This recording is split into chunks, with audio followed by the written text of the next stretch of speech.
Once again, good evening, everyone. Today we have with us Dr. INDRAJIT BAIRAGYA, a man with extraordinary insights in various fields of economics. Currently, he works as an associate professor at Institute for Social and Economic Change, Bangalore. He has an excellent personality with inspiring presentation skills. ISEC is the largest among the 27 institutions supported by Indian Council of Social Science Research. As such, we are lucky to have him here on this eve to handle today's session on extraction and use of NSSO data for social science research. We wholeheartedly welcome you, sir. Over to you, sir. Thank you very much. It's indeed a great honor and privilege for me to be here, and I am really thankful to the organizer, especially Dr. Biju, for giving me this opportunity. So without wasting much time, let me share the screen.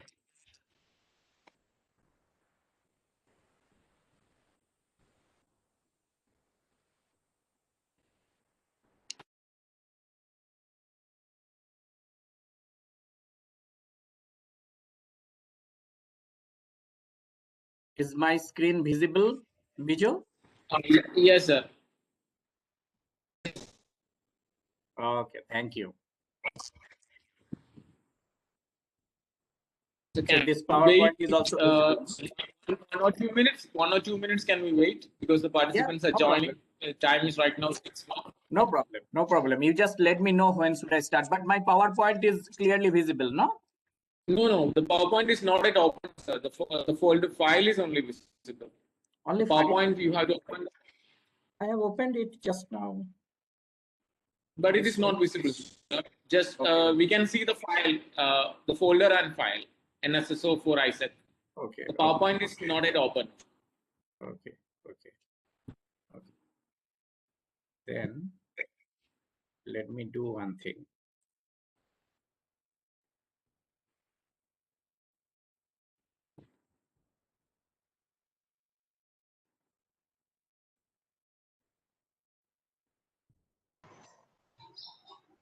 Yeah. Now it is visible, sir. Now it's visible, no? Okay, thank you.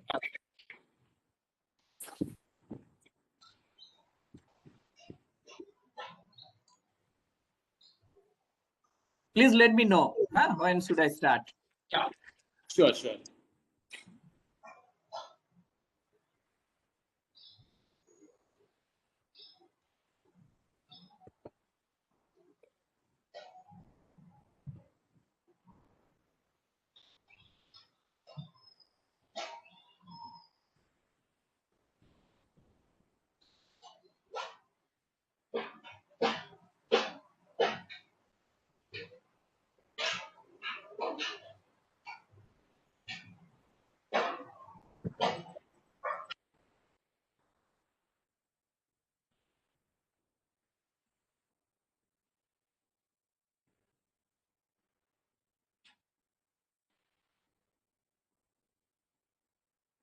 So our friend Binu is also joining the program.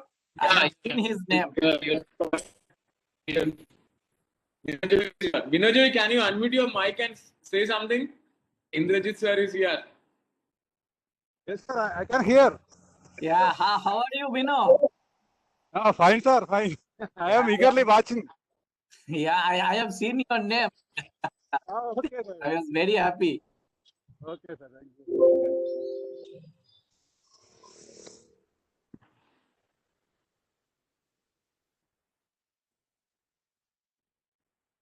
Say, sir, we can start. Okay, thank you. See, we all are researchers and we do empirical research mostly. And when we do empirical research, so data set, this data, sometimes it can be quantitative, qualitative data, but mostly quantitative data is an integral part of our research. And we struggle a lot to collect data. Sometimes we confine ourselves to one region or few regions with number of sample size. Then panelists ask question, referees ask question whether our sampling method we have followed, that is scientific sampling, whether the number of sample we followed, that is adequate or well representative for our population or not? Many question comes related to the data itself. But if someone collects the data and provide us, if someone collects data across the different regions of our country, is a big country covering every states, literally every states and many districts, and they provide the data for us, then how happy we will be. We must be very happy that someone else has collected the data and they are providing the data for some 5 lakhs individual, 5 lakhs enterprise, 6 lakh enterprise, and they have followed some scientific technique to collect the data. So no one will question the data collection methodology. No one will question even the adequacy in the number of sampling, because the sample size is so large, it is few lakhs of data sets. So National Sample Survey Organization, presently it is National Sample Survey Office, they conduct such surveys, these large scale surveys throughout this country, and in different topics, because we will discuss in the next few slides, and they provide a ready-made data. When I say ready-made, it is not fully ready for use. You have to do little bit of work with their data sets to make it in usable format for your purpose. So we are going to discuss today that how to make use this large unit level data, that 5 lakh, 6 lakh data provided by National Sample Survey Organizations, with some example how that when it appears in publication, how does it look, how to present the data in presentable format, and then to come up with that presentable format, what steps you need to follow in the process of extraction and use of that large data sets. So this next 1.5 hours, we are going to discuss that. So before going to this our exercise, what I will do, I'll just give a glimpse of NSSO itself in the next 5 to 7 minutes, so that you will come to know what is NSSO, what is their work. Then we will come to our business. We have several ministries, out of which this Ministry of Statistics and Program Implementation is the ministry responsible for data collection, and they provide some data which are used both for official statistics as well as for research purposes. So MOSPI has 2 wings. One is a Central Statistical Office, another is National Sample Survey Office. Central Statistical Office mostly provides data related to the macroeconomy, like national income, the price level, the GDP. So they provide data. They do not collect data. They also analyze the data. Then they come up with some macro level figure for our economy. And National Sample Survey Organization conducts surveys at the grassroots level based on their scientific technique, and they have their huge manpower as well. So MOSPI has 2 wings, statistics wing and program implementation wing. Program implementation is certainly their targeted program to reduce poverty, this thing, that thing. So statistics wing include this National Sample Survey Offices. And National Sample Survey Organization carried large scale national level surveys for capturing several important variables pertaining to Indian economy. Some of you might be working with employment, unemployment. I have seen one of the sub-theme of this research. The core research, the core topic of this entire workshop is finance. So the National Sample Survey Office conduct studies on this data and investment survey of the individuals. Then they conduct surveys on this consumption expenditure of the households. then education and health status of the household. These are their regular surveys. In addition to that, they conduct surveys related to the enterprises, but unorganized enterprises. When I say enterprises, because organized enterprise survey is conducted by annual survey of industries on a regular basis every year. So they don't repeat the same survey. They just conduct the residual part, that is the unorganized enterprises, which are not covered in this annual survey of statistics. But the size of this survey again is huge. They cover both unorganized service sector as well as unorganized manufacturing sector. So this NSSO started its operation in way back 1950 itself with the objective to conduct surveys on various socioeconomic aspects.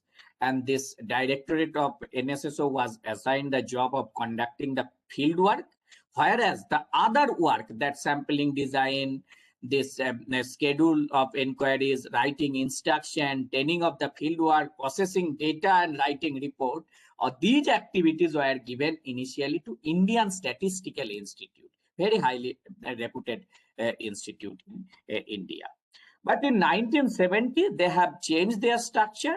The directorate of NSSO was reorganized and all aspects of its work were brought under single government organization called National Sample Survey Organization, NSSO. And after formation of this National Statistical Commission in 2005, the governing council of NSSO was dissolved and it was taken over by National Statistical Council. So over time, the structure is little bit changed, but the objective remains same. So what is this NSSO, the NSC and National Sample Survey today? This NSSO functions under overall guidance of this National Statistical Commission, and the working group constituted by it or each round of the socioeconomic survey. So National Statistical Commission decides that this time NSSO conducts this survey, so short-term and long-term program, and what methodology they need to adopt. NSS prepare the sampling design, concepts, definition, questionnaire, because every survey has its different questionnaire. We will discuss that. And every questionnaire is some 10 to 12 page length questionnaire. So 5 lakh individuals data, 6 lakh individuals data with some kind of 200 variables, 100 variables. It's a huge data set for research. So NSC approves this sample design, concepts, definition, questionnaire, estimation procedure, then tabulation plan. They approve the methodology also. They approve even after that survey report also, because recently we had debate of this employment unemployment survey, whether unemployment figures are correct or not, because they need to approve it, then the report get published and data get published. So these are the regular surveys in regular basis. This consumer expenditure and employment unemployment, these surveys conducted twice in a decade. That means it's quinquennial. Now every 5 years we have this data, consumer expenditure and employment unemployment. Whereas this social consumption, health, education, this is also quinquennial, but sometimes some kind of irregularities are there. So for few decades we may get one in decade also. Unorganized manufacturing and service sector, this survey is also quinquennial on regular basis. It started from the manufacturing survey started long back 1994, 95. This unorganized service sector survey was started in 2001-2. So it also has been continued for every 5 years gap. And then data and investment survey and land and livestock holding. This survey is conducted once in a decade. It has been started in 1993, then it came in 2003, and the latest is available for 2013. And then they conduct some open round, because sometimes they may feel that some other topics are important. For example, tourism is important this time. So their NSC decides and they go for that open round survey. So they have this scope for open round based on the necessity of that particular time. So subject covered in the recent past, I have given in 17, 18, we have both this health and education expenditure survey. In 2013, the latest we have data and investment survey, situation assessment survey. In 2012, we have this housing condition survey. 2011-12, I have mentioned specifically employment, unemployment, and household consumer expenditure, because there is a little bit change in the pattern of employment, unemployment after 2011-12, after the formation of new government. So they initially stopped this survey, but they have conducted this employment, unemployment in different form, keeping the questionnaire more or less with some modification. That periodic labor force survey they have introduced in 2017-18. And we have that unorganized, unincorporated non-agricultural enterprises, manufacturing and services. The latest round is available for 2015-16. So you got a brief glimpse about this surveys. It based on your interest, that which area is related to your research, so you can explore that data sets. So in terms of the sampling technique, for every round, this NSSO goes for this multi-stage stratified random sampling.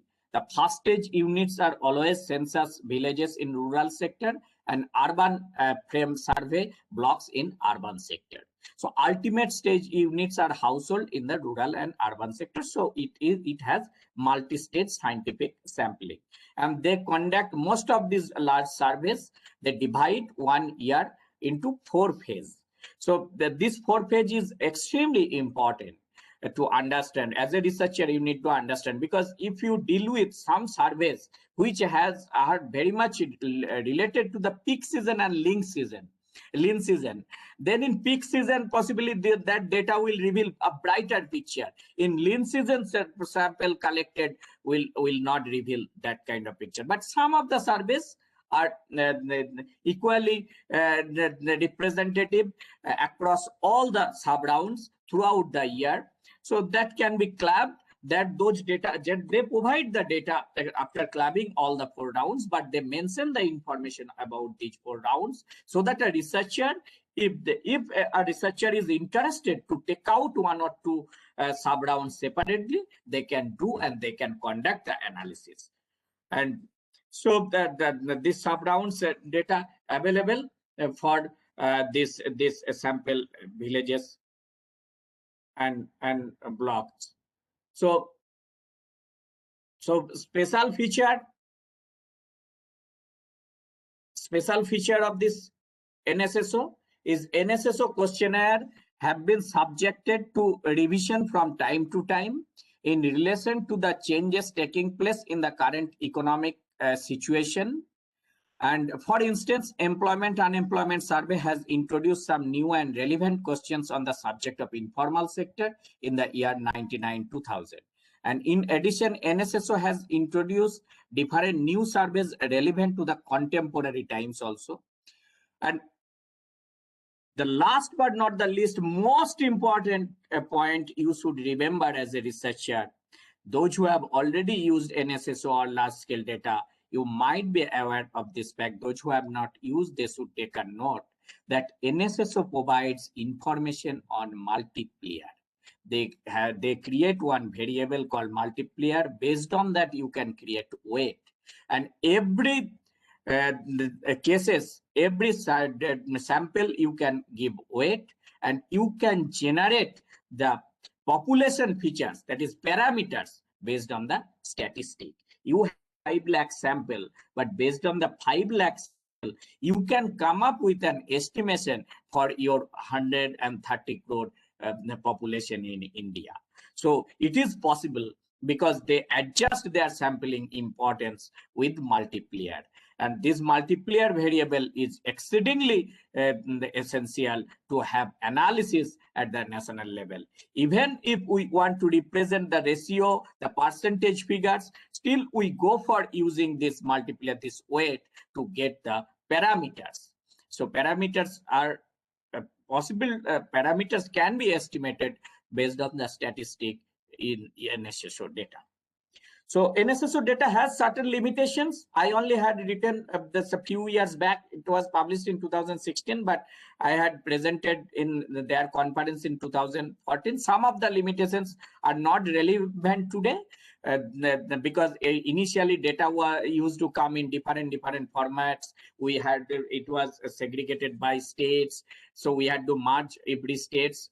Then we had to merge each blocks. So now those kind of complications are not there. When I have done my PhDs a decade and half back, that time kind of these things used to come, but now this problem is no more. So the data is at least in much better fashion it appears, so that researcher it is kind of user friendly today, the data we have. So it has the little other limitations, that sometimes they do not maintain that year gap, because quinquennial, I said that it is quinquennial, every 5 years gap data appears. Sometimes they delay and they appear, the data appear 1 year later. So to have a kind of this with the balanced panel data, with the, first of all, this is not panel, but at least if we can create pseudo panel, then at the state level or district level, then also these year gaps are different. And the most important limitations of NSSO data, you should remember as a researcher, this is not a panel data. Even if a data round is repeated, for example, employment, unemployment surveys are repeated in every 5 years, but we do not know who were the individuals. So there is no individual identification code, so that you can match that this man was doing something in 2000 and this man, the same man, what he is doing in 2020. So 20 years back, what that man is doing, you cannot check. But ASI data, that is kind of panel data, but that is for formal enterprise. But these NSSO surveys are not panel surveys. So these are repetitive individual surveys, only cross-section, repetitive cross-section surveys. But you can pull the data together to see the macro changes over time. Or you can create pseudo panel, as Nobel laureate Agnes Deaton said, that how to create pseudo panel. Little bit, you have to come up little higher level from the individual level to the district level. So district remains same and well representative data in the district. So you can create a figure for the district and you can create a panel for every 5 years gap for that district. And so is with the state. So this is the major limitations with NSSO data, but even despite having these limitations, NSSO data is widely useful. It is for our research, especially empirical research. So having said that, now we know, we have an idea about the what is NSSO data. We are going to give an example, as Dr. Biju said initially, that said you give some idea about the publication, because how to come up with a good publication. So here I am going to explain my 2 publications quickly, each with some 10-12 minutes, so that you will come to know that how NSSO data can be used and can be framed in publishable format to come up with a publication in very good journals. So one paper I am going to present, and both the papers are based on NSSO data of 2 different rounds. One is the first paper I am going to present on why is unemployment higher among the educated. The paper was published in 2018 in Economic and Political Weekly, and soon after publication of this paper, it was quoted in few newspapers also, because educated unemployment was a booming topic. So you will come to know how, even this is mostly descriptive paper, I have little bit econometric analysis in this paper towards end.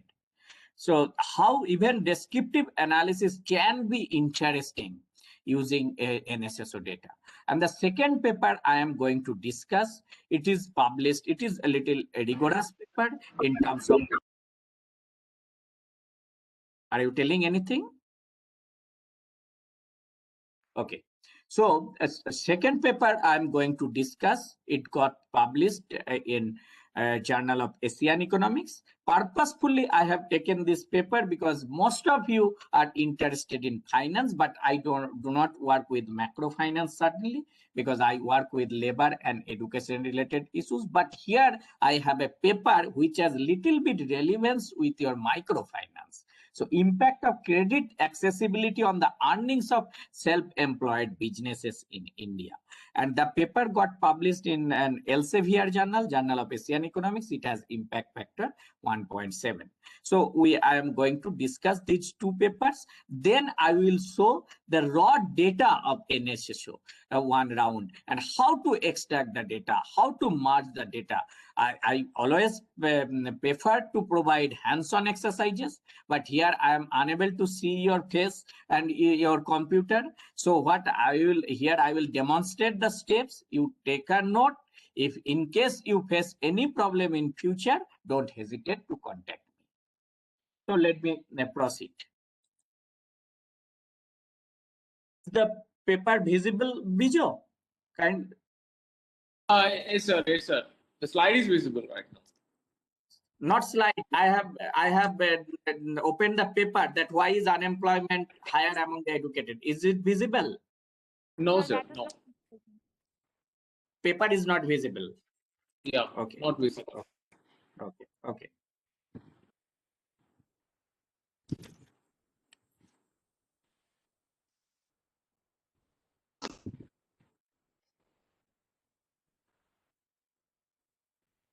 Give me just 1 minute. Sure, sir. Take your own time.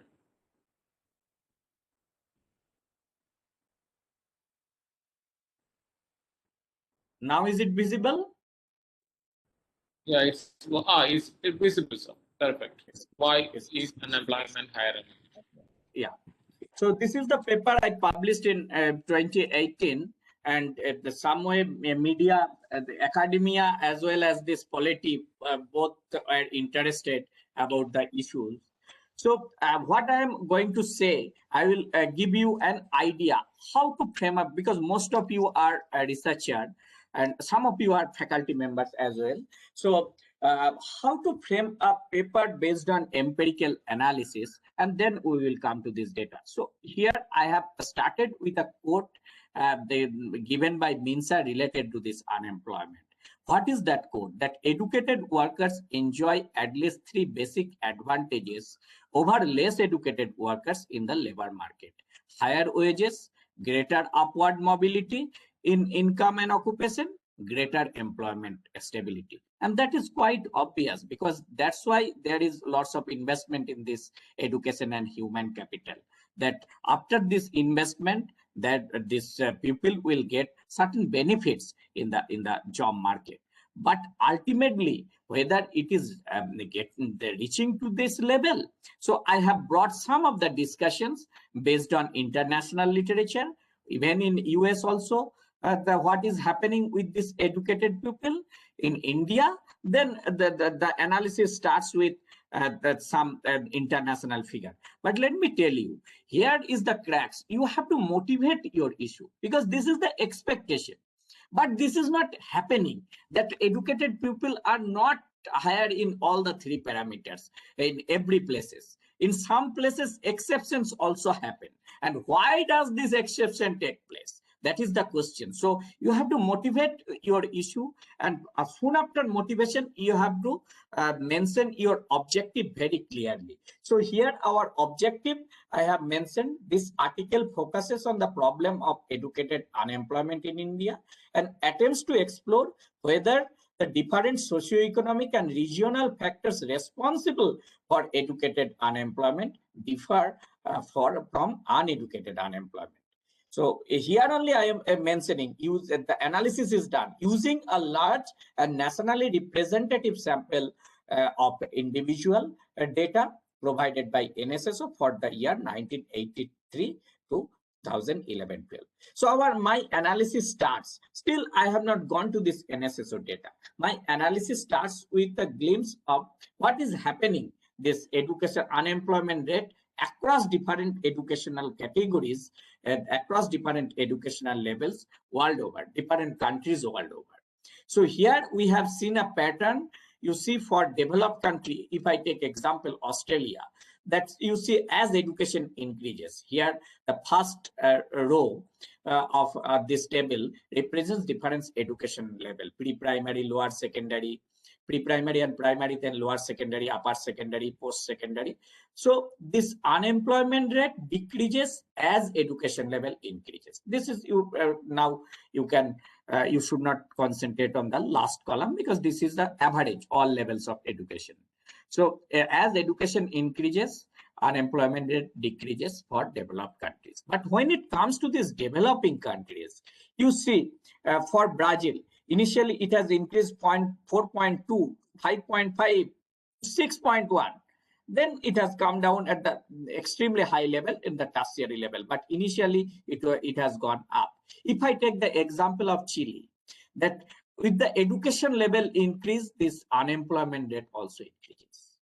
You see the surprising, the contradictory figure. But what Mincer said, that educated people are in a better position to get job. But what data is showing here world over, that no, it is not true every country. Even in some countries, that educated people, this unemployment rate increases with the increase of education level. Educated people are even in much vulnerable position in the job market than the uneducated people. So what is the story of India? If it is true for India, why is it happening? So here I have started discussion with India. So as an empirical researcher, when you move for any discussion, you have to be very particular about the parameter of estimation. When I say now I have moved to this unemployment rate, because this is the data I have, the table I have created based on NSSO data. So estimation is very much dependent on the definition I follow. So you have to be very particular of the indicator, the definition of every indicator. So here unemployment rate. So how did I measure unemployment rate? So before coming to anything, before raising this question by the reviewer or anyone else, it is our responsibility to put the definition of unemployment rate itself. So I have started like this. In India, NSSO provides the definitional distinction between proportion unemployed and unemployed rate. So researchers are not confused. Accordingly, most of the developing countries are high not this one. Yeah, this one. According to them, proportion unemployed is defined as the number of persons or percentage unemployed per 1,000 persons or percentage. Whereas unemployment rate is defined as the number of persons or percentage unemployed per 1,000 persons or percentage in the labor force. So the difference is very clear here. That this proportion unemployed is number of persons or percentage per 1,000 population. Here my denominator is the population, but here my denominator is the labor force when I say that unemployment rate. So those who voluntarily excluded from the labor force means someone is studying, someone is is not interested in the job market, fulfilling domestic duties or child care responsibilities. They are not in the labor force, but someone, they are voluntarily unemployed, so they are excluded. I'm telling you, out of the total labor force, those who want to have a job but not able to get a job. So the unemployment rate is measured in that ratio. So and then again this unemployment rate with the definition also can be measured based on three definitions, because NSSO provides unemployment measures based on weekly status, daily status, and usual status. Usual status, somewhere the magnitude of unemployed for the period of 365 days for annual basis. whereas weekly status provided that per week, and this daily status is the daily basis. So here we have used usual status. Within usual status also we have principal status and subsidiary status. So here I have clearly mentioned in the table itself that I have used unemployment rate based on the usual principal status category. So fantastic. Now I have across education level. If I see for India, this unemployment rate, this table 2 portrays a picture that unemployment rate increases with the increase of the education level. Last two rows are the average only. It is graduation and above. Last row is the secondary and above, and this is graduation and above. So you now just forget about the last row because it is secondary and above, just to give one picture that if someone is interested to compare this graduate and above and secondary and above. But here you see that unemployment rate increases 6 to 14, 14 to 25, again 33, again 56, again 97. So see, and it is marginally decreased, it is 84.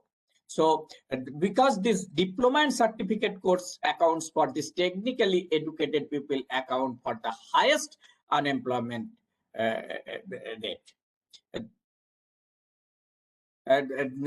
Highest unemployment rate. So this unemployment rate increases with the increase of the education level. But if we compare over time you see at the lower level also for illiterate it is more or less stagnant, but literate and above you can see that from 22 to 14, then 71 to 25. So unemployment rate has come down for every level. But this trend, even till today, unemployment rate is higher for the educated people as compared to the uneducated people. So when you present a table, it should have a purpose of comparison. So comparison across rows, comparison across column. And again, this data has been bifurcated using the same. Now the entire paper is based on this NSSO data only. And this first two table is based on 4 rounds of NSSO data, and every round has some kind of 4 lakh to 5 lakh individuals data. So here these differences we have made the same, this picture of this relationship between education and unemployment rate by rural and urban. In urban areas we could see that unemployment rate is higher. You see that illiterate people, unemployment rate is higher for rural as compared in urban as compared to rural. Again, for literate and primary, urban is higher. Urban is higher for middle, secondary, higher secondary, but it has come down after that. You see diploma and a graduate. What does it mean? You see that rural areas, there are some scope for low profile informal jobs or NREGA activities for lower educated or uneducated people. But when it comes to this educated people, their participation, scope for participation in the job market in the rural areas is much lower as compared to the urban areas. So again, from this comparison, you have to draw some inferences. It is possible to draw excellent inferences based using this NSSO data. So I am proceeding to present my next figure. I have presented using 4 rounds of data that unemployment rate is higher for the educated people than uneducated people. You might be thinking, oh, then uneducated people are much happier than educated people. Then why are we studying? Why are we breaking our head to get education? Yes. So answer is there in this figure itself. Unemployment is lower for uneducated, but why are they working? Are they working? Are they happy? Are they working in a very sophisticated job in the labor market? Let us see. And now onwards, we have concentrated only on the latest round of NSSO data, that time latest, that 2000, because PLFS data was not released that time. So 2011-12 data was the latest data. So based on that data sets, we have just made a comparison between educated and uneducated. And here you can see this Educated represents this gray color, and this black one is the dark color is this one. Uneducated. So darker one is the darker one represents uneducated, lighter one is representing educated. You see, uneducated people are employed, but where? They are mostly in own account works. They are in helper in household, and they are mostly in casual wage labor in another type of work. But they, when I say the regular salaried job, you can see that educated represents larger size as compared to the uneducated. So uneducated people are in the job market, but they are with vulnerable informal jobs like on account worker or helper in the household enterprise or some kind of low paid casual work. So, but what inference I can draw? Educated people either in the more in the regular salaried job, or they prefer to be in the unemployed category. Here I have tried to link with the existing literature, existing theory, that this raises the question whether enhancement of educational capabilities always improve the choice bundle and the freedom to choose. What do we know that from the capability theory? It's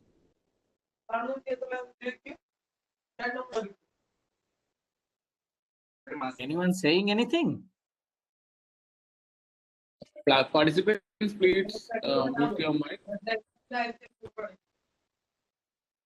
Okay, sir, you can continue, sir. Okay, thank you. So here, see, you have to relate with the theory that, see, we know the famous theory, capability, human capability, that if human capability is enhanced through some interventions of education or health, then their choice bundle improves. Their freedom to choose it improves. But here we can see that given the structure of our society, that educated people do not join, they hesitate to join in this low profile informal jobs. So here it questions on the education, this capability theory itself, that sometimes even the given structure, it may restrict your choice bundle. So it need not necessarily that enhancement of capability will increase your choice bundle, because educated people are restricting themselves only in this high profile jobs, because that is the structure. That is because here the individuals are identified based on their education, based on their work, unlike some developed countries or other places. So here, then we have tried to see this educated unemployment story by different age cohorts, and we can see this from the table 4, that both educated and uneducated unemployment for younger age group is means, if I say this unemployment rate, you see that younger age group is higher as compared to the older age group. In uneducated also, you see 3.9 as compared to the older age group 0.4 and 0.3. But where do this younger people work initially? You see, they mostly work in helper in household enterprises, and they work in casual wage labor. But as age grows, they move towards better settlement. Own account worker also improves, and then the regular salary improves a lot from 33 to 38 and again 47. But this casual work, it comes down. Even this helping in the household enterprises, that also comes down. So again, this raises the question related to this basic questions of unemployment. So is unemployment fictional or is permanent? Or there is this waiting time after education, the youth are investing substantial time to find a job. So is this our labor market structure like that compels youth to wait for quite some time to get a job? So it raises several questions. But one initiative from government side is that to enhance this employment for both educated and unemployed youth based on skill development. And here the skill development, this we have just tried to conduct an analysis of this unemployment rate, this different types of work status among these different types of technically educated Sir, shall I interfere? Yes, Yeah. please. Sir, can you explain something about the data mining and data customization for this particular topic? I mean, I will go. Certainly, I have raw data. I will show. I am just giving them the picture. Then my next half an hour, I will just show how to extract the data and come up with these figures, come up with such type of things. That is the part of second half of my lecture. So let us understand that the data can be presented in this kind of manner. So this is the form. If they know and then they have a target, no, I have to reach. I have to analyze my data to come to that level. So here, so across different types of this technical education level, even with this technical education level, this unemployment rate exists. So that means by itself, this technical education or vocational training by itself does not necessarily guarantee employment. Even after having this technical education and vocational training, people remain unemployed in the job market. So what additional policies should be? So what we have even done for this across their enrollment in different employment exchanges, just to see with the same data sets, even we have tried to link with this information asymmetry and search and matching problem in the job market. Whether this employment exchanges reduces that search and matching problem, because to establishing a link between this employer and employees. So here, but still after registering a large number of people remain unemployed. So effectiveness of this system also questions. So then again, we have that, as I said, we have data across state. State is a variable there. So we can club the state and we can segregate the state there. So here, because a 35 state, if you put a picture of 35 states, it will look very clumsy picture. It would be very difficult to come up with a conclusion from that, come up with an inference from that particular figure. So here, what we have done, we have clubbed the states first by three categories: developed, developing, and underdeveloped states, because they're based on their human development indices. And we have seen there this for developed, developing, and underdeveloped states, the unemployment rate. And surprisingly, we have seen in the developed states, unemployment rate for educated people is much higher as compared to the underdeveloped and developing states. Why is it happening? We had to search for explanation. Somewhere we have given some explanation that in developed states means they are better in their social sector and education development. So they have the large size of educated people as compared to the developing. So again, we have clubbed the state, because that we have somewhere related to the supply of educated people. So what will be the demand for educated people? Again, we have clubbed the state using the same variable, that state. And then we have linked the data that then we have just computed educated unemployment across this unemployment rate across different education level. And we see that high industrial state represents, you see this is the high industrial state, except this diploma courses, this always in this graduate and above, we can see that high unemployment rate in high industrial state is lower as compared to this medium and lower industrial state. So what does it mean? That even there is a substantial percentage of unemployed. So the issue is here that this demand is certainly a problem. There is lack of industrialization that creates the demand for worker.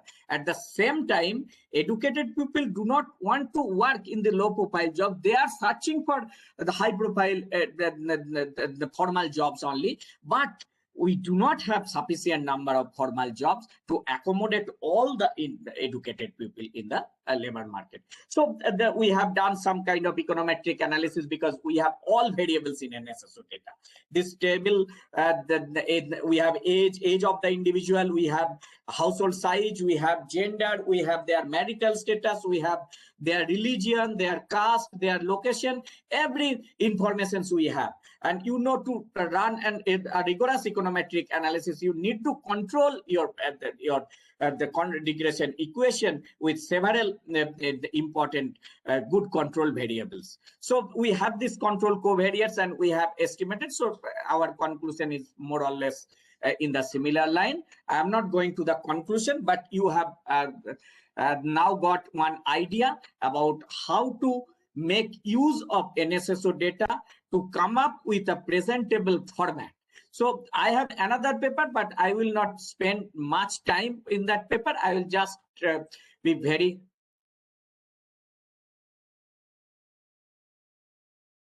I will spend the 3 to 4 minutes in the next paper. Then we will go to this our hands-on exercise.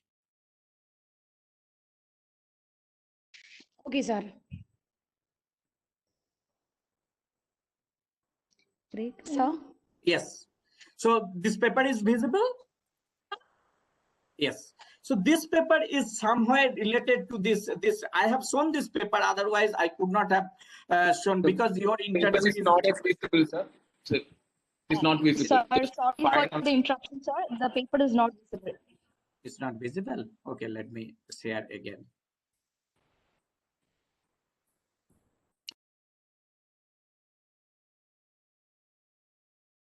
Is it visible now? No, sir. Yes, sir, it is visible. It's visible, no? Perfect, sir. Visible. Yeah. Yes, sir, Yes. now it's visible. Yeah. So the purpose of giving this paper, because you already have idea based on my previous paper, that how to make use NSSO data and come up with some presentable and interesting fashion. But here it is just linked to this some way microfinance. That's why I have given this data, because this paper is based on another survey of NSSO. It is based on unorganized enterprise survey.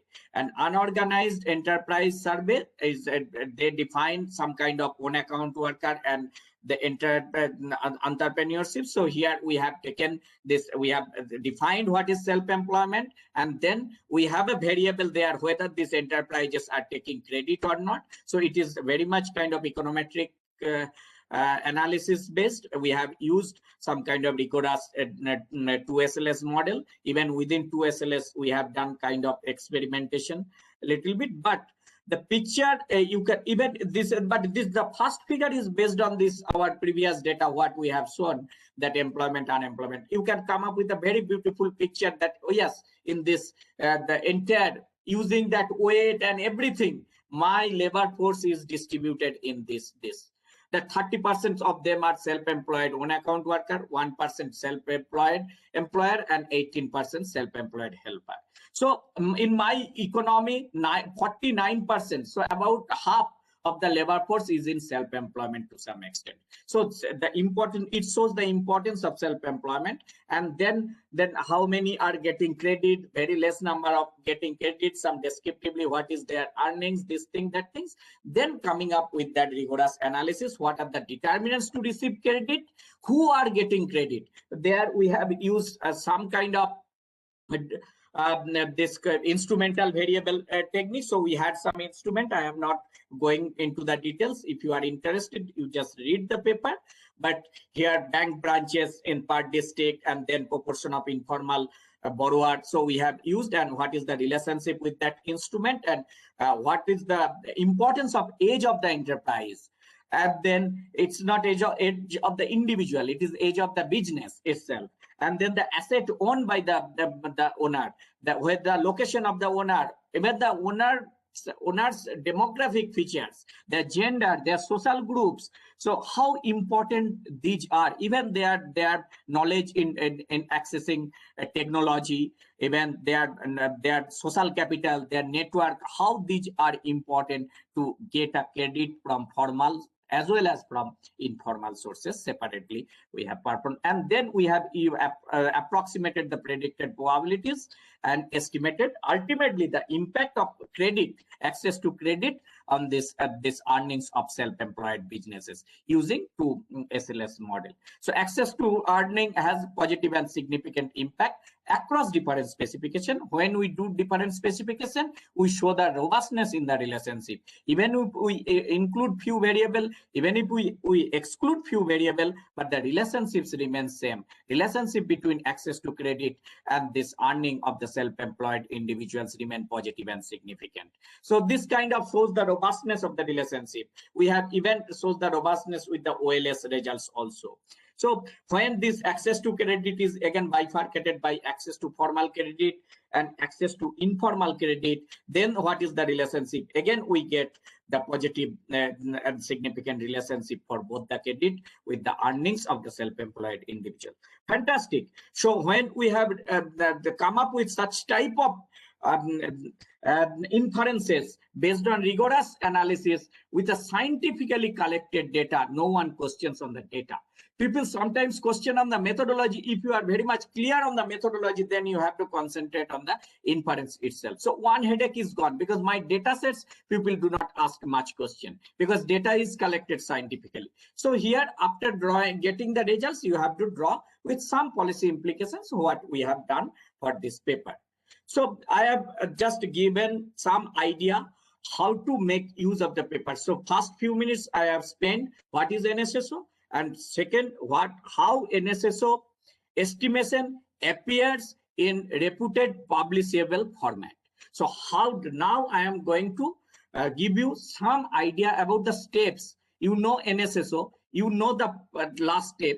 So first step and last step I have given. So how to come up to this first step to last step, that is your second step. The process of extraction and use of the data, I am going to explain that in next 30 to 35 minutes. Okay, let me share, let me open that file. Just wait a minute.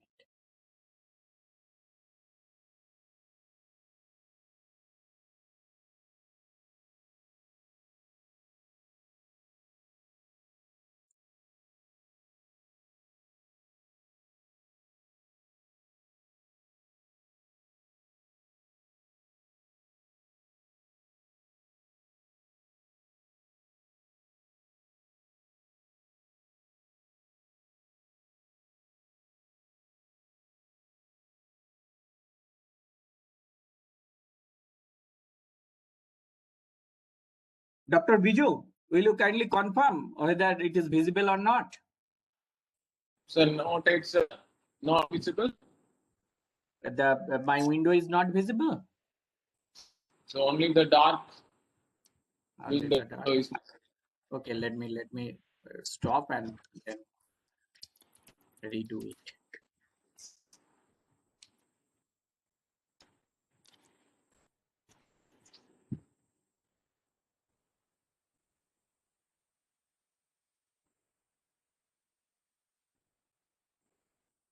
Now, Yeah, sir. not The window is visible, but nothing is. yeah, it is coming dark only. It is coming Yeah. dark only. Yeah, just 1 minute there.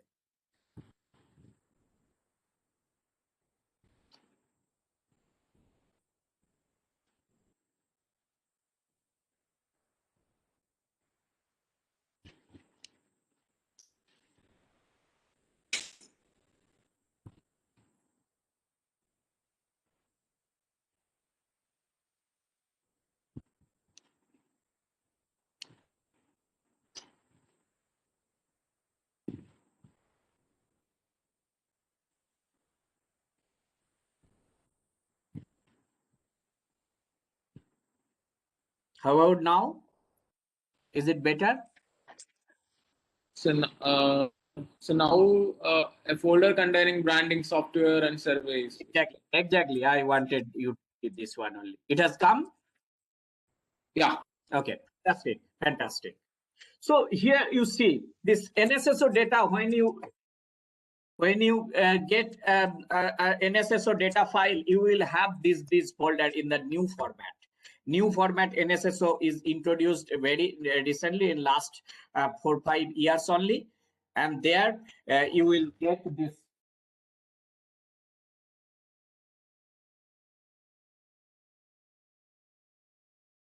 Yeah, sorry.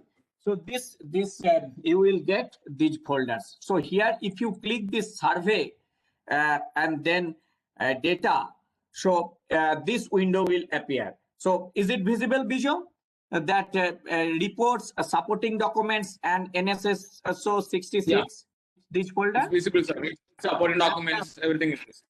Yeah. Fantastic.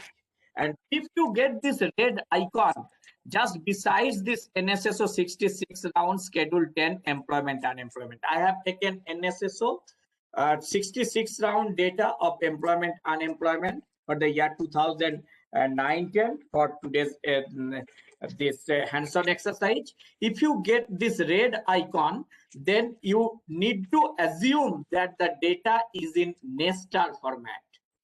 Otherwise, if this red icon is not there, you have to go back and you have to install the nested data.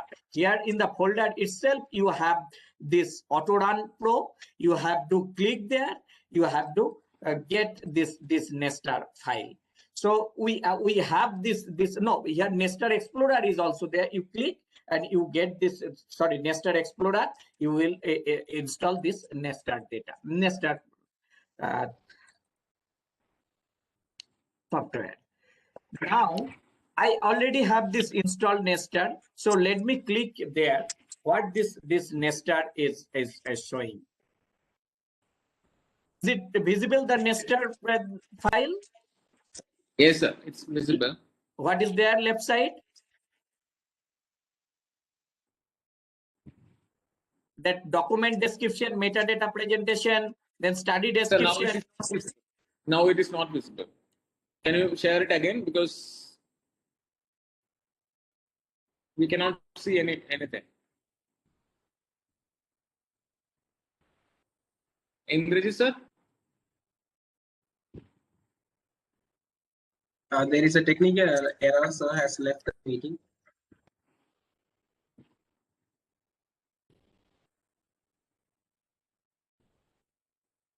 Please be wait. Dr. Indrajit will join right.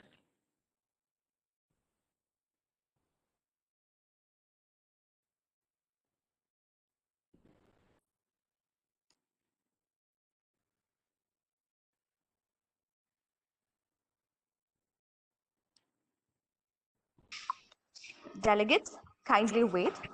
Our resource person is facing some difficulties. Please do wait.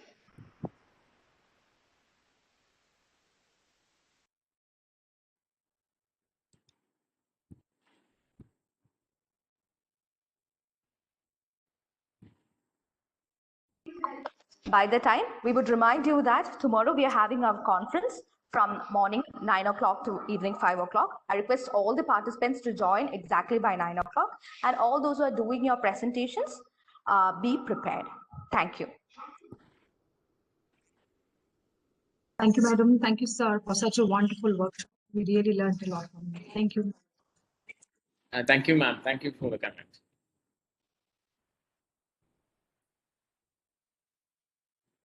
So by the time audience require to say something, you can say that. Any comments, any requirement from our part? Yeah, sir. So you are muted, sir. Sir, we cannot hear. Please unmute. Yeah. Can you? What phone coach? Okay, sir. Can you Yes, can you yes. share it again? Yeah. Yeah, please, I am doing.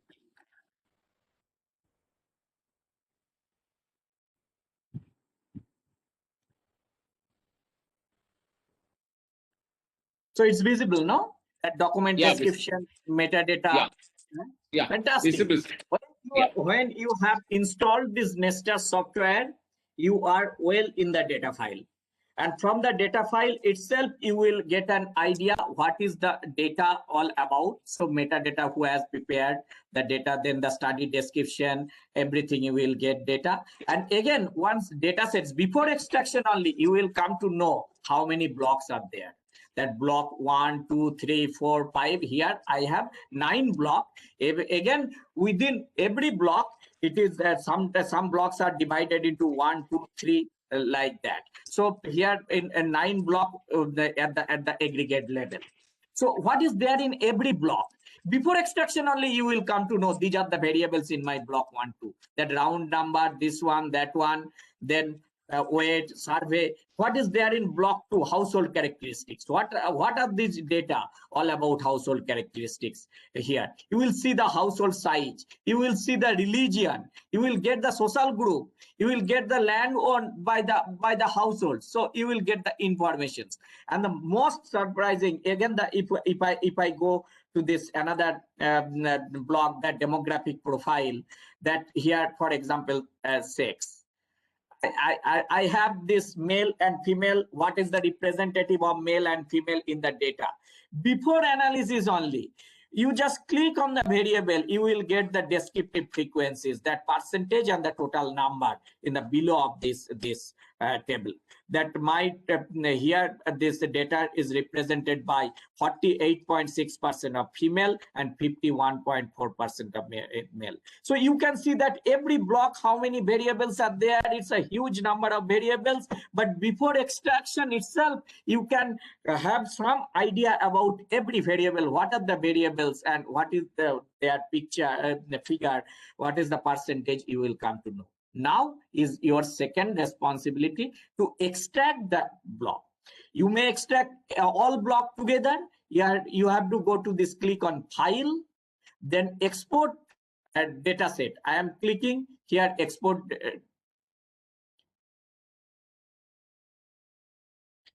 file, export. Yeah, export all data sets. I have clicked here. You see this window appears.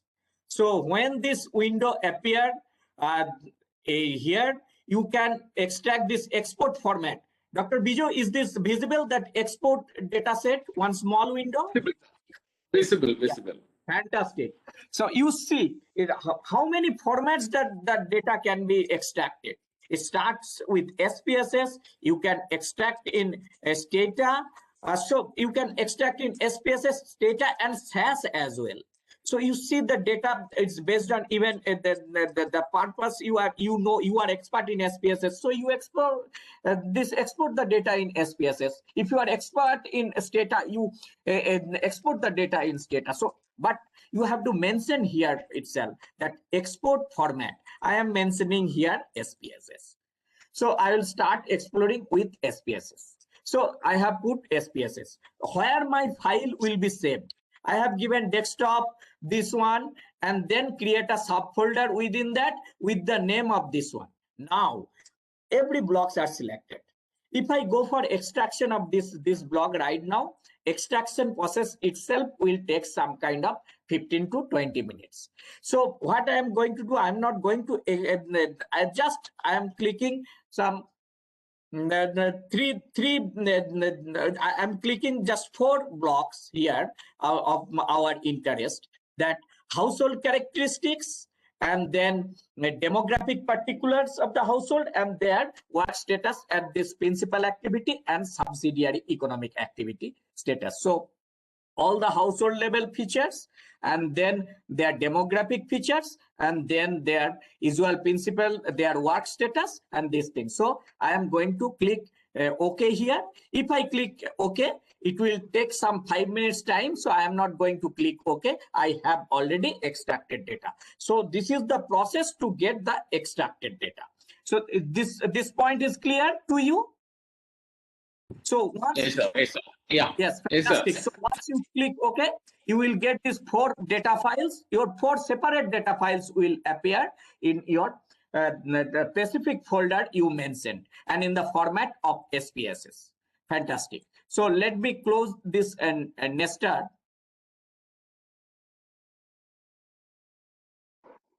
Sir, excuse me, sir. Yes. Sir, can you repeat the starting process, please? What sources we'll get? That is what we got NSSO database. But could you please kind enough just start for 2 minutes? So where we'll start? What is the starting point? Means where will you get the data? Where will you Yes. get this NSSO data itself? Yes, sir. Okay. Just repeat the process once again. Okay. Okay.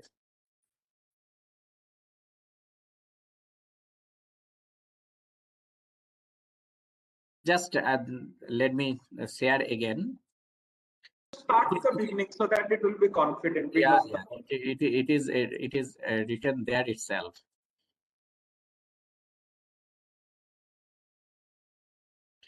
I said when you are in the Nestor file, you can come to know what is the data all about, who prepares the data, how to get the data. So here the access authority, data access. Data is collected by NSSO of that MOSPI. So they have the price for every data set. So I am not advertising anything. So this is the for NSSO price, but this is for individual researcher, institute or students, they need to procure the unit level data. That was the format earlier. But let me tell you some good news. Now, some of the data sets are freely available in the MOSPI website itself, that mospi.gov.in. But the data is in some notepad format. You have to do little bit of work to extract, but freely available some of the rounds. But earlier we had to purchase this data. But in addition to that, some of the our libraries like ICSSR data services there throughout our country. So ICSR, that is online platform to provide data. ICSR only has created. So they extract the data in SPSS and Stata format, individual file, and then they provide. But they provide individual file only. And now we are coming to know how to use. So sir, are you clear? Are you happy with the answer?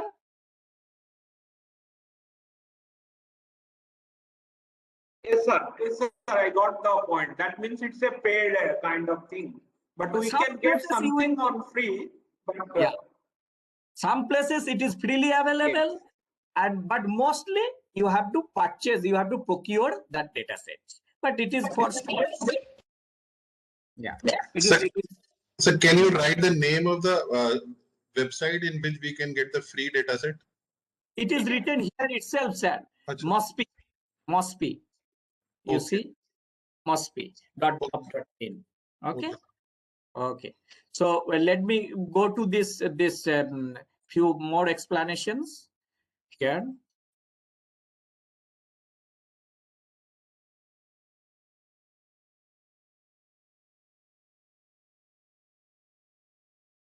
Yeah.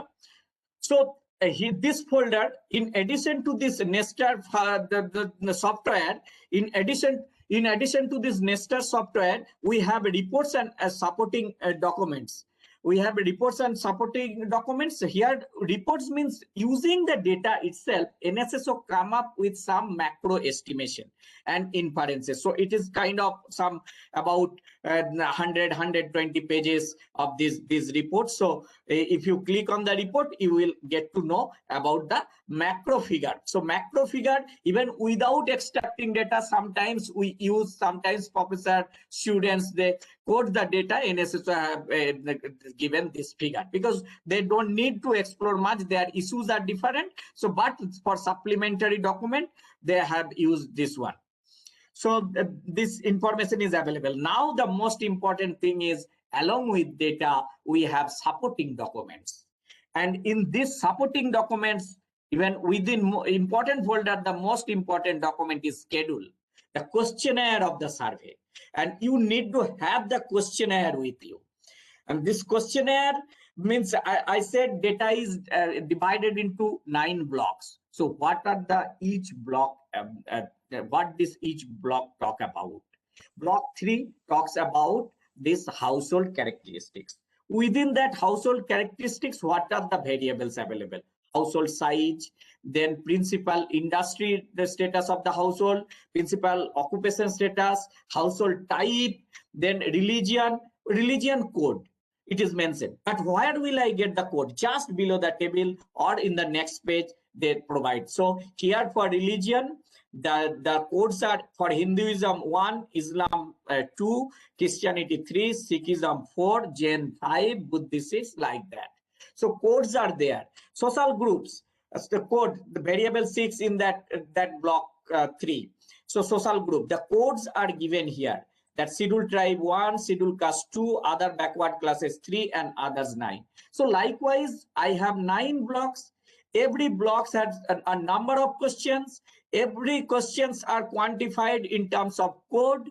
Either if it is a code 1 or 2, like sex, it is written here itself, male, female, but it has many codes, then codes are given either in the previous page or next page. Any question? So continue, no problem. No problem. Okay. So the codes are given the below of the table or previous page or the next page. So for every the questions, you will get the specification of the code in the questionnaire itself. So you need to have this questionnaire in your hand to use NSSO data, because once you are with the data file looks like ocean. It's a huge data file, but you have a questionnaire. What is that variable? And what is the code? There you will get 9, 2, 3, 5 for 1, 1 in you. What that 9 means, what that 1 means, you will get that specific code here. So you are clear about the supporting documents also. Let me move to the data itself. You remember I had chosen data only 4 blocks of that particular file. So in SPSS format. So after extraction of this data,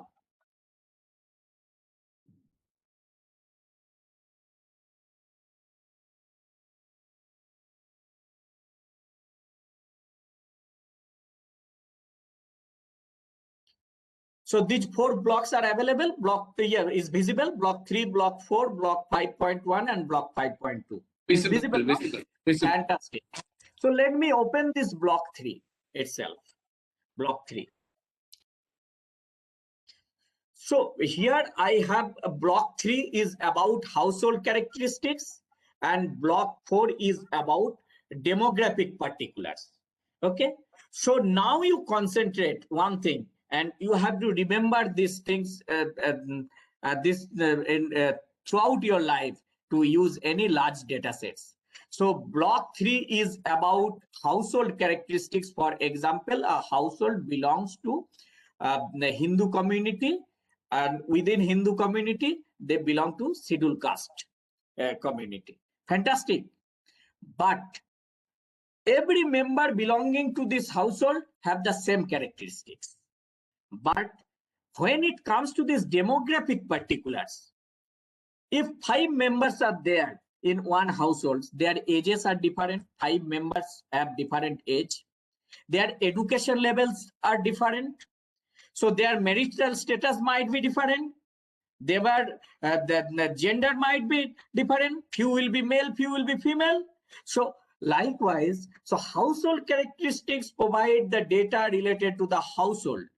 And if I have, for example, 1 lakh household in the data file, and on an average 5 individual belongs to every household, then my individual data file, individual member of the data file will be 5 lakh. No. So household characteristics data file include only 1 lakh individual, whereas my individual data file include the data file for 5 lakh individual, because they are 1 lakh household, but 5 lakh individual are living in 1 lakh household.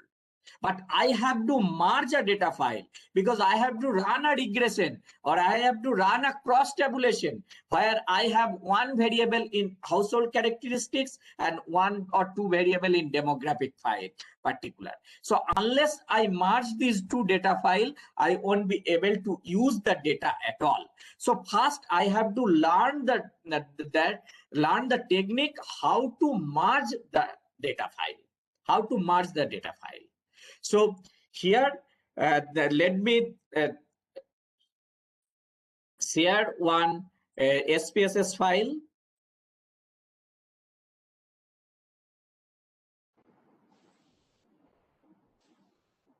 Again, some problem.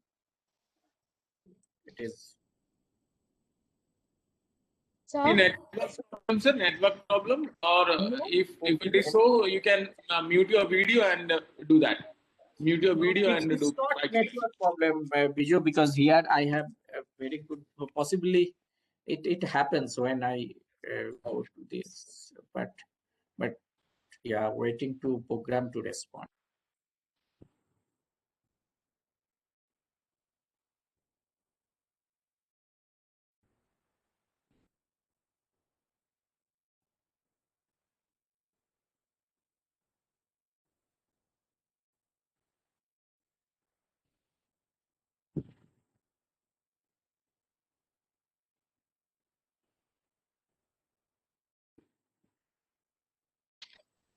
Delegates, there are some technical issues. Just wait.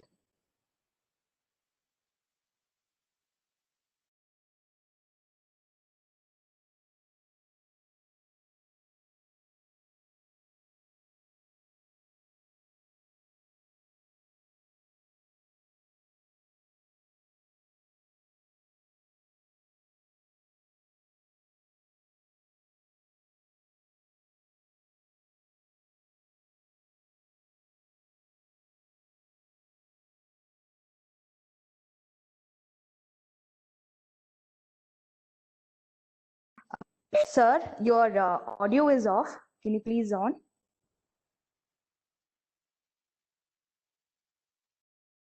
Is SPSS file visible?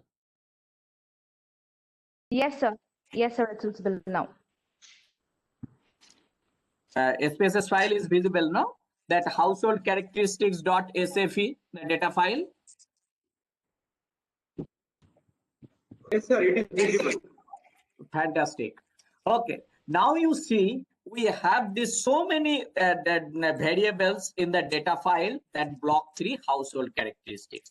I said I have to merge this data file with the demographic particulars, and here you see this, the length of this data file is something about 1,957. You just note it down.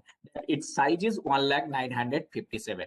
I am not opening because of this technical, the problem is getting created, the other data file. What I will do, I am telling you the other data file length is something around 4,59,000. Why? I said that 1 lakh household I have in the data file, but on an average, some 4.5 individuals are staying. So I have some 4,59,000 data file for demographic particulars. So now I have to merge this data file with that demographic particular. Here I have variable up to this weight SR. So my variable will be added after weight SSR, because those age of the individual and all those variables are not there. And my data file is present, data file length is 1,997. So it has to be expanded to 4 lakh. So how it expands? That one characteristics, for example, religion. That if the household belongs to this religion Hindu and 4 household members are there, this data file gets repeated 4 times. 1, 2, 3, 4. And all 4 times, just besides the 4 individuals informations are there in the data file of demographic particular.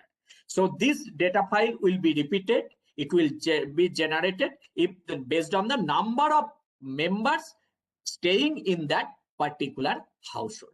So I have to expand the size of this data file to merge with the other data file. So here, how to merge? Here two these steps are there. First, you have to click to this data. After data, you have to click to the sort cases. And in sort cases, I have to identify one key variable. Based on that, the two data files will be merged. I have one folder, one variable called HHID. That is the identification of the household. So that at least some identification has to be there between two data files. No. So this identification of the household is a common variable. I am asking to make it in ascending order, this data file, that HHID. So household unique identification code, this ascending order, HHID is in ascending order. Fantastic. What is my next step? I have to go to this merge file, and here I have two options, add cases and add variable. Can anyone tell me which option I have to choose, either add case or add variable? Anyone? Add variables, because we have to add the variables.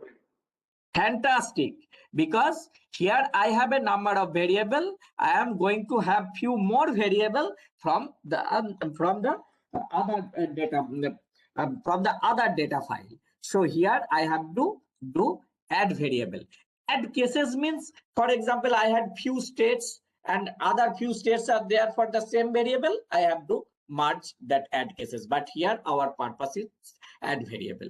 So I have clicked on this add variable. I got this window, an external file. So this is my internal file there, which is already open, that household characteristics. So now I am going to click on my external file. External file is already there in the same folder, that Kerala University presentation, this one, SPSS file. Fantastic. So block 4 is my external file here. I'm clicking here, open, clicking to continue. Fantastic. Here the option, this window is exceedingly important for data merging. So match cases on key variable in a sorted file. What is my key variable? Mr. Devi Prasad? Sir, HHNI.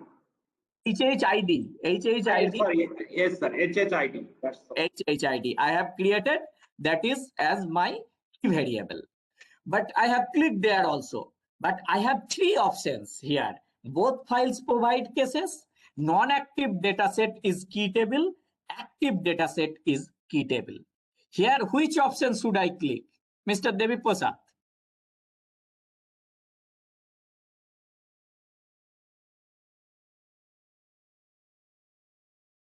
Can you tell me which option? Yes, I have to provide the third one. Active dataset is, I think so, sir. Why? Because because the dataset I have open is now active, so I think that will add that merging that, it will add that variables to that. Yes, your answer is correct, but your explanation is partially correct. Let me tell you, three options are there. Both file provide cases. It is, if I expand the statement, it literally means both file provides equal number of cases. But it is not the case here. I have one household file which has only 1 lakh data set, the 1 lakh cases, 1,997. I have another data file which is individual member data file which has some 4,59,000. So both file do not have equal number of cases.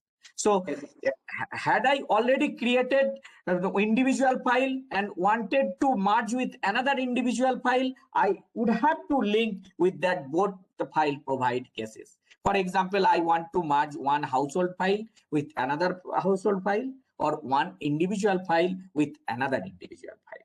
But here I have to merge one household file with another individual file. Now I have two left out options. One is non-active dataset, another is active dataset, and key table. These two are the active and key. These two are the key words here. Active means, as Dr. Devi Prasad mentioned, the file is open. That is your internal file. That is the active file. And key table means the sorter table. I am asking my household file to get expanded, because 1 lakh cases needs to be expanded to 4,59,000 cases. It has to be merged with my individual members. So this is the key table. Had I opened the other file, the demographic particulars, and wanted to merge with this household characteristics block 3, then I would have to link that non-active dataset is the key table, because this household, the sorter file, the file I want to expand is always a key table.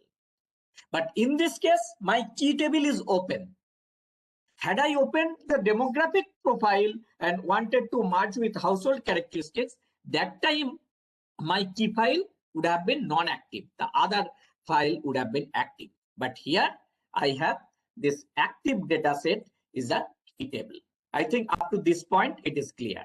So here you have to click. So key variable will detect as HHID. And now you have to click OK. So one warning will come. Key match will fail if data are not sorted in ascending order of key variables. But we have arranged it in ascending order. First, we have sorted it. So we should not be bothered about this message. Now you see the magic. I have merged. I had my last variable weight. After weight, you see one variable came: person, serial number, relation to head, sex, age, marital status. Then there marital status, then general education or technical education to every individuals are added. And my previous all informations of household level characteristics, their religion, their social groups, these are also there. You see the religion, their social groups, these are also there. Now I had shown my earlier data file was only 1,997,000. I said my other data file is 4,59,000. After merging, this data file should be converted to 4,59,000 data sets. You see, exactly it is 4,59,784. So my file, household file, has been expanded and was adjusted, was merged with my individual member data file. Those file has only demographic characteristics. Fantastic. So let me save this the file here itself. Fantastic. So sir, here we have to define the variables also in variable view. We have to define the codes also. Codes in raw data, sometimes codes are given. In most of the cases, codes are given. Okay. So yeah, you don't have to define. If codes are not given, then in label you can specify the code. But in most of the cases, codes that they mention, the religion code, this thing, that thing. If I click these things, because most of the cases they provide the code. Sometimes it is missing, and based on the questionnaire, you can write in the level. Otherwise, still you can conduct analysis to come in human record. So we have merged these two data file. We have saved this data file also. But here, do we have any employment characteristics? You see, we do not have. Technical education, then status of current attendance, then type of educational institution, then whether they are registered with employment exchange, then vocational training, field of training. Now you can recall. I have grouped them, the data, into different age cohorts. I have compared with education, general educational level. I have educational level here. I have compared with technical education. I have compared with vocational training. Every information I have. I have compared with employment exchange registration also. I have the data. But where is my employment data? That employment data is in another block. And that block is my 5.1, the next block. Now I have already merge this file household and demographic. So this combined file has become individual data file, individual members. And employment also vary across different members within the household. So that is also individual file. So now I am going to merge this data file with that employment data file.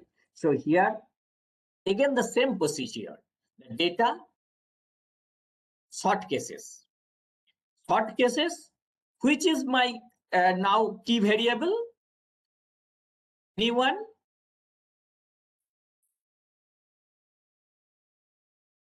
Anyone?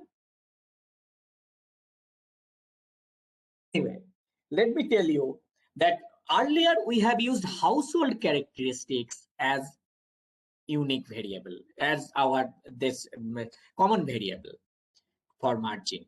Because one file had household characteristics only, other file was individual member, but they had household characteristics as well as individual member characteristics. But in both the file, I had only household characteristics, because in household characteristics, I did not have individual members identification code. So household member, household HHID, that household identification code was treated as a common variable. But now I have two files, both are individual member file.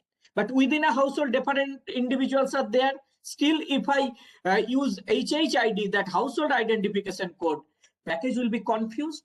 That member one in same household will be merged with member two of the same household. Some confusion will be there. So each member, each individual has some identification code here, because both the data file is individual member data file. So I have household member unique identification code. Now that will be used as a common variable. And at the same procedure, I have to click the sort cases in ascending order. So that variable is known as PID, person identification code. The larger version is unique identification code for unique household member unique identification code. So PID is now our common variable. But earlier HHID was our common variable.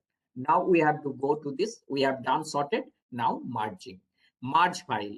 Again, we have to click on the add variables, because we want to merge few more variables. So an external SPSS data file, we have to click. So 5.1, that principal activity particulars of household member, usual principal activity particulars. So we have to click on that file. So we have to continue. Fantastic. So now which one is our common variable? Merge key variable. Anyone? Dr. Bikram Singh? Sir, PID is key.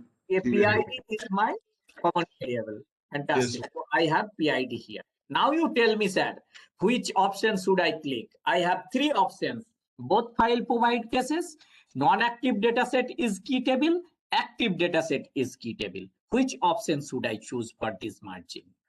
So I think first one, both this provide cases, I think. Why? Because both the file have the same number of cases. Exactly. Exactly. Not exactly. Exactly.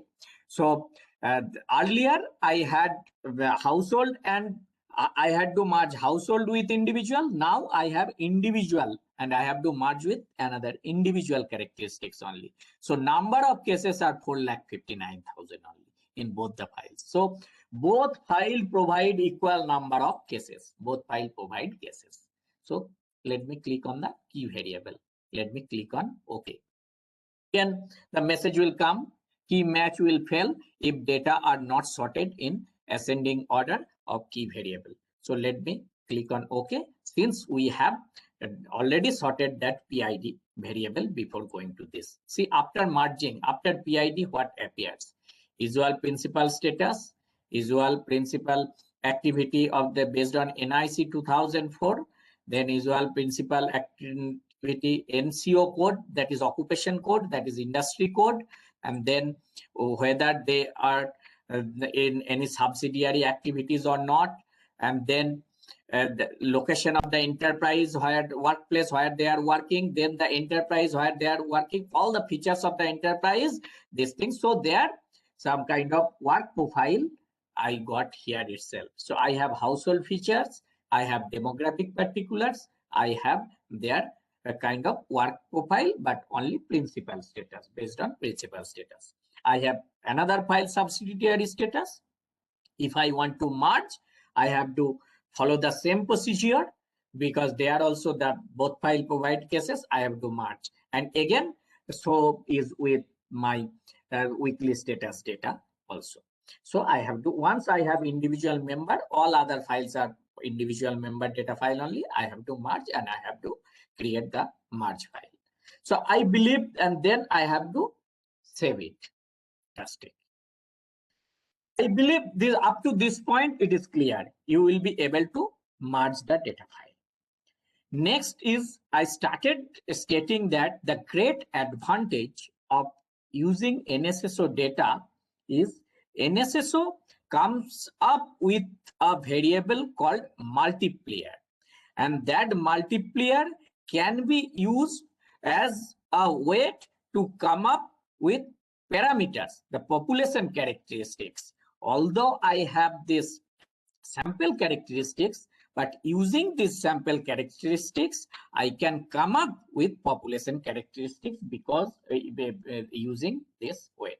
How that weight makes a difference, let me explain you in very simple manner. That let me take frequency of any variable, one variable, because you are very smart enough, you will come to know if I give one very small example. That here, let me take this social group. Social group, okay.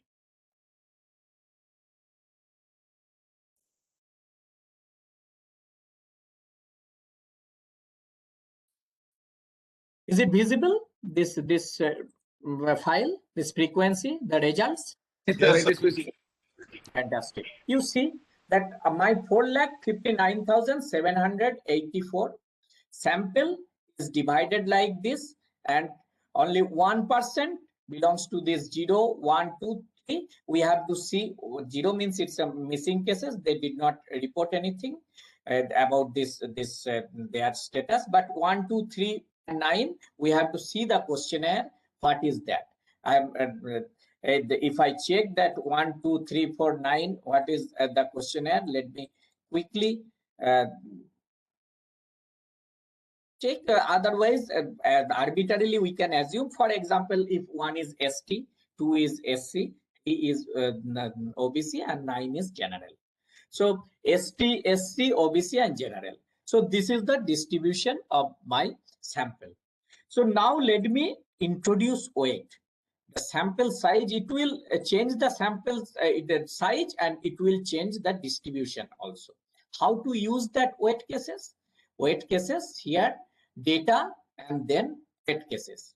And here weight cases by, I have to use, they create one weight. Yeah.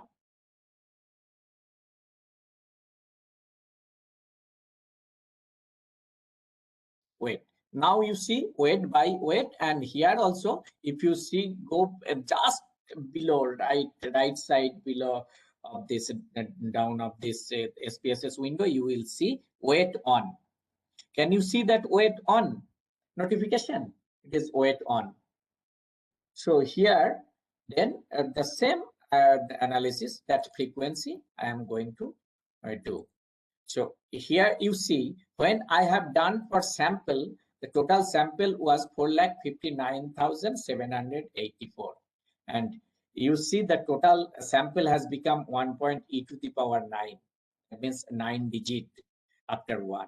So it is some crores. And the distribution you see, even for that example 1, you see 1, for example, ST. How many are there? In sample this many, and then after using weight, this has expanded, escalated to this figure. Now you see the distribution. You see that my category 1 was 13.2%. Here the category 1 represents only 8.7%. Category 2 was 16%. You see, after using weight, the category 2 becomes 19.9%. So this weight makes the difference. It gives the weight for particular, because this sampling and their importance, it differs across different regions, different sample wise. So they create a multiplier based on a scientific technique. So using weight, we get the parameter based on the entire population. But there is little bit differences in the NSSO population and census population that we adjust taking ratio if you are interested. As long as you are dealing with percentage figure, so you can go ahead. But if you are dealing with the frequency or the number of the representative cases, then you can adjust with the census population, because we have seen in our over the years that there is marginal differences between this NSSO population and census population. So now you know the merge cases and weight cases. So another very quick things, I will two things in 5 to 7 minutes I will show, that select cases. When do I need that select case?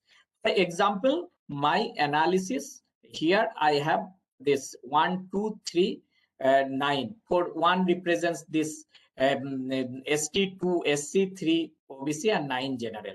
I want to see a difference between forward cast, for example, this 3 and 9 OBC and general I am putting together, and I am putting this 1 and 2 together, this the backward cast. So backward vis-a-vis forward cast. So here, from here you can do analysis, but if you want to run regression, or if you want to create a variable, then you have to some way you have to do the little bit exercise with the data. For example, my purpose is to do only analysis related to SC/ST 1 and 2. I am not going to do analysis related to 3 and 9. 1 and 2. Either I can do here, here I can go, I can do that select case, and select case here, big data select case, and here I have my social group. Condition satisfied. What is that condition? This condition is social group equals to either 1 or social group equals to 2. Fantastic. Now I am asking you select it. If you want to create this is one separate file, you have to click here that output, delete unselected cases. Then all general, all forward cast will be general and OBC will be deleted.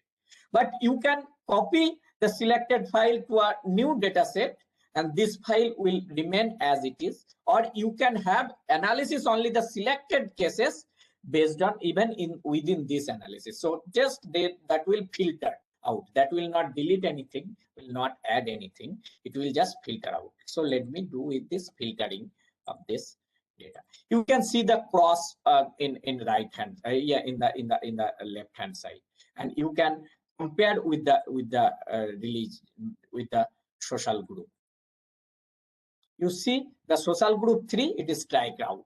That means it is not included in the sample. You see when it is 1, it did not strike out. So once you do the analysis, you will get the now let me off this weight, because weight you already understood weight. So here let me conduct the same frequency analysis for social groups. So I got it. You see, it is not reporting any more 3, 4. It now my analysis only based on the social group 1 and 2.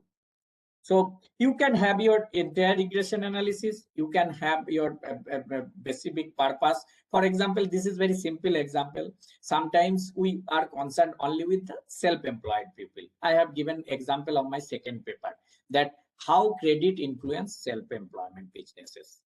So I have to select only self-employed. Wage employment, regular wage, casual wage, unemployed, or they are not my concern. So here I had to select only those who are with that self-employed. That code I have given, and data was only reflecting the self-employed people.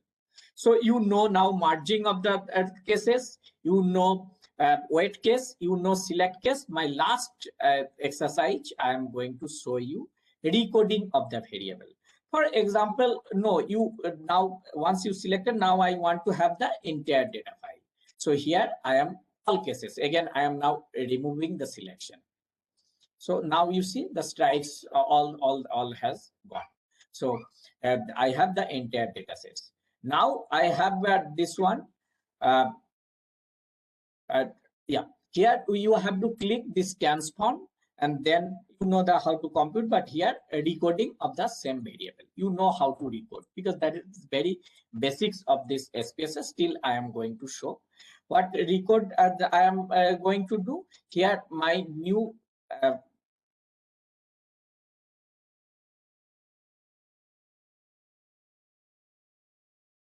social group I want to recode. So shall I interfere? So we can have a five more minutes, and we can have a discussion after that. And, fantastic. I will take 2 minutes only. No problem, Vijay. Yeah. So what I said, one, I am giving one also value one, add, and two also means ST also one and SC also one. I am clubbing them together. And all other values I am giving 0, because I want to create one binary variable, that 1 0 variable. So add 0. So continue. Okay, fantastic. So here I have one record in the same variable. Let me check it. Analyze, descriptive, frequency, social group. You see, now the variable has become only 0 1. 1 represents that the together 1,34,497, and 0 represents my forward cast. So you know the decoding, you know weight cases, select cases, and margin. So at least basics of NSSO data you know, and then if you know statistics and econometrics, you can do the analysis. Last point, what I want to mention you, that sometimes we face difficulty related to that HHID and PID, that household identification code and that individual identification code. These two are extremely important. Without these two variables, you cannot merge your data file. But sometimes these variables are not available. Sometimes it is missing. In 68 round employment unemployment data in one file, HHID was missing. So in that case, what will you do?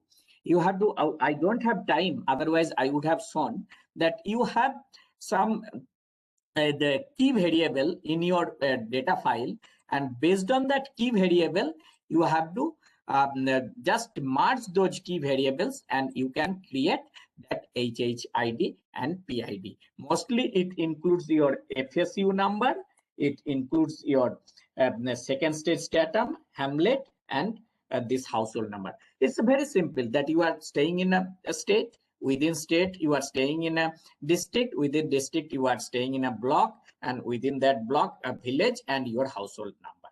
And once you are done with HHID, then HHID you add with your you merge with your individual identification code, you will get your individual household member identification variable.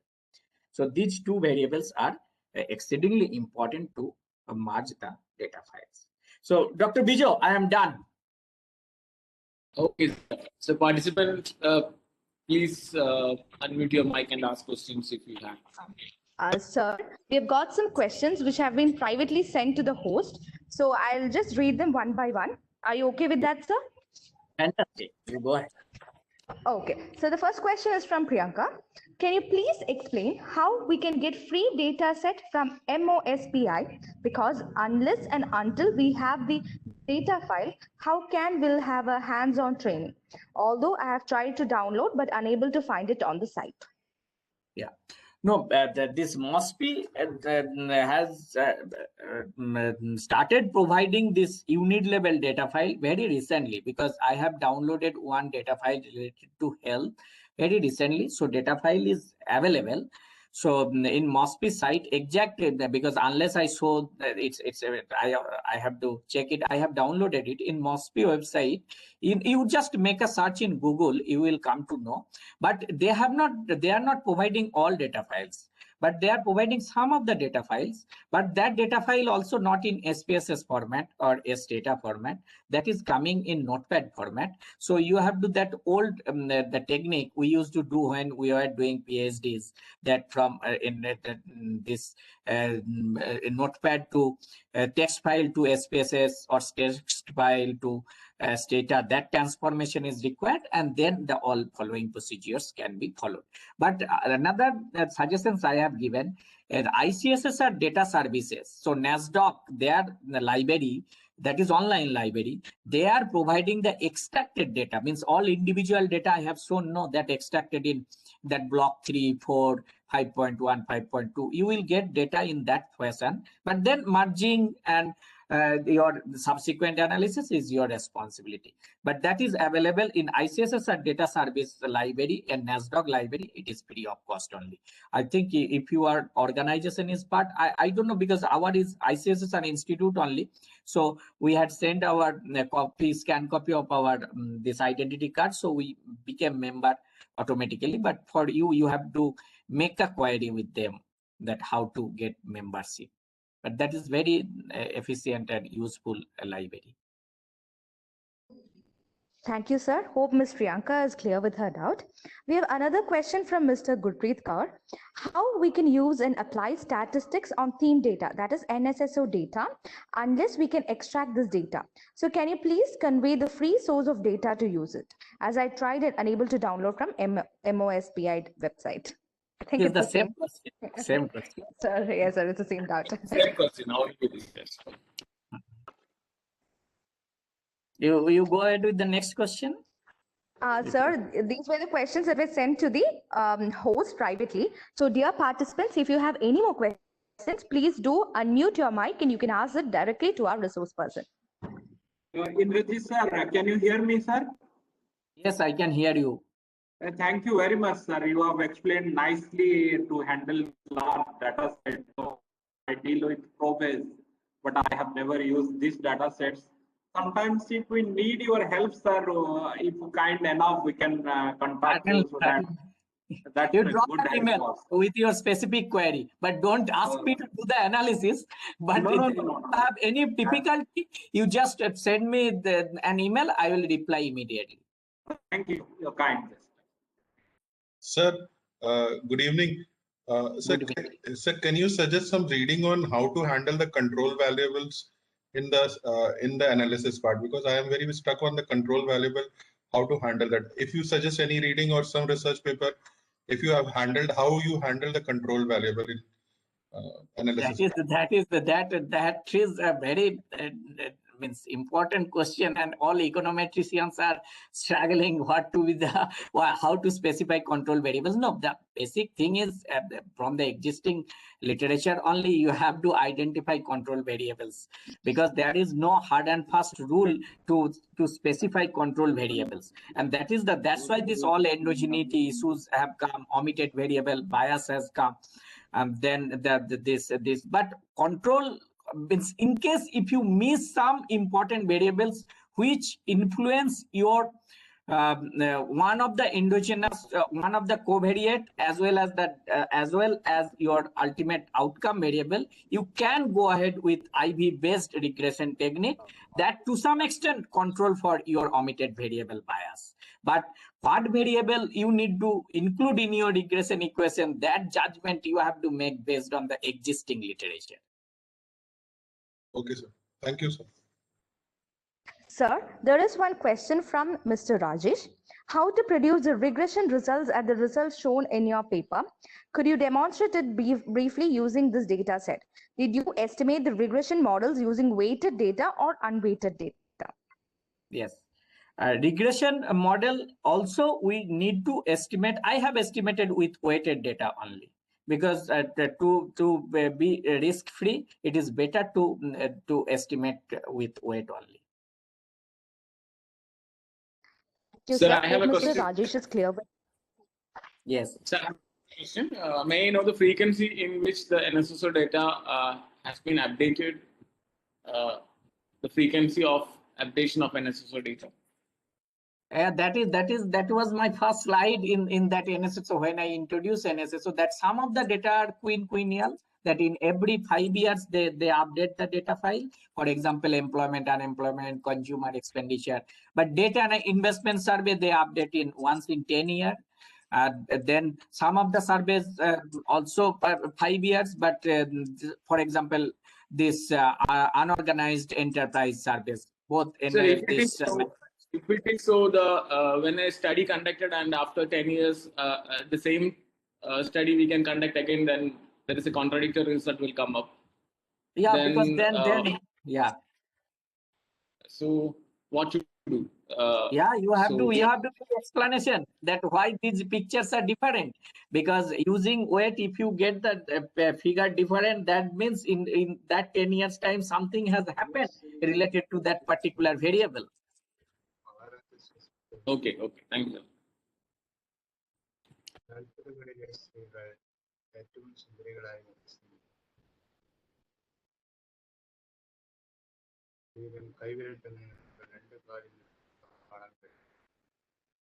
Dr. Binojoy. Bino left or he is there? Binojoy, Dr. Binojoy, sir, do you have questions?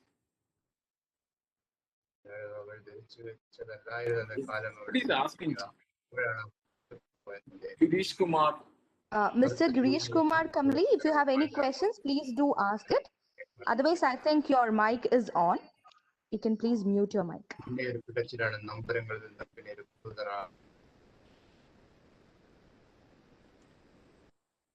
Hello, sir. Hello. Yes, sir. I am here, sir, but we are not using this secondary NSSO data. We are always dealing with this primary data. That's why I am not asking any question.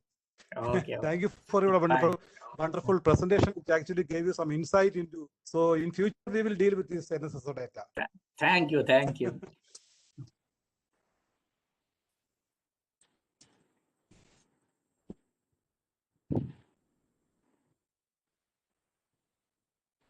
So hope everyone questions were addressed by Dr. Indrajit. So now we have learned a skill for the usage of NSSO data from Dr. Indrajit, and I would say I have noticed last 3 months Dr. Indrajit has published paper in EUA Journal and Journal of Applied Economic Research, Journal of Asia Pacific Economy, Journal of Asian Economics, and all Taylor and Francis Elsevier journals. I think last 4 months the frequency of publication is from Indrajit is so immense and tremendous.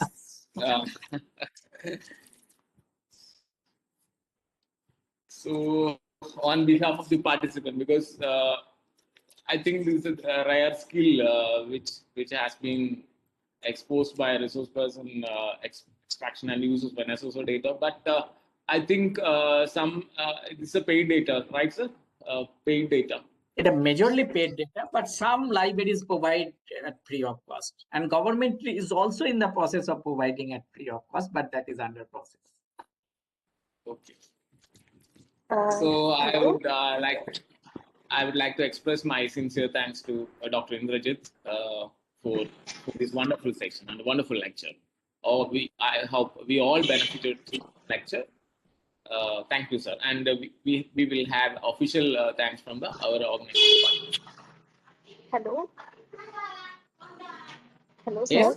Yeah, we can hear you. Actually, sir, I just want to request if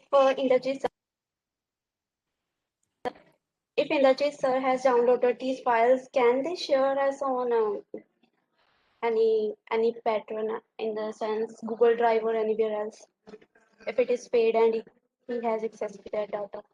Yeah, the data is available publicly, and it's a big file. But the other this PPT and my publications also. But I will send it to Dr. Bijo. Is it fine through email? Yes, sir. I can share. I can share with the participants. Fantastic. Fantastic. So thank you, sir. Over to the host for the official vote of thanks. Sir, thank you for such an engaging session. Thank you for giving us an insight on NSSO and how those data can be used to publish papers. It was indeed a blessing to have you with us today, sir.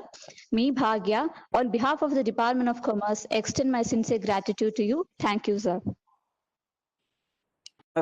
Thanks a lot from my side for giving me this opportunity, and thanks to the all organizers and specifically this Dr. Bijo AV, because he has given all information and appropriate information time to time.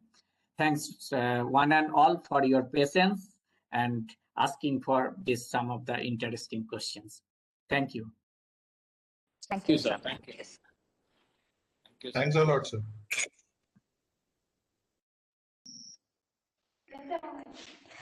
Thank you all. That's an end for today's session. And tomorrow we are having a conference from the morning from 9 o'clock to the evening 5 o'clock. I request all the participants to join exactly by 9 o'clock. And if you have any queries, please do contact regarding track. The tracks have been allotted to representatives. Please do contact them. So thank you. And there is a feedback form which will be sent to you at the end of every session. Please do fill it. Thank you.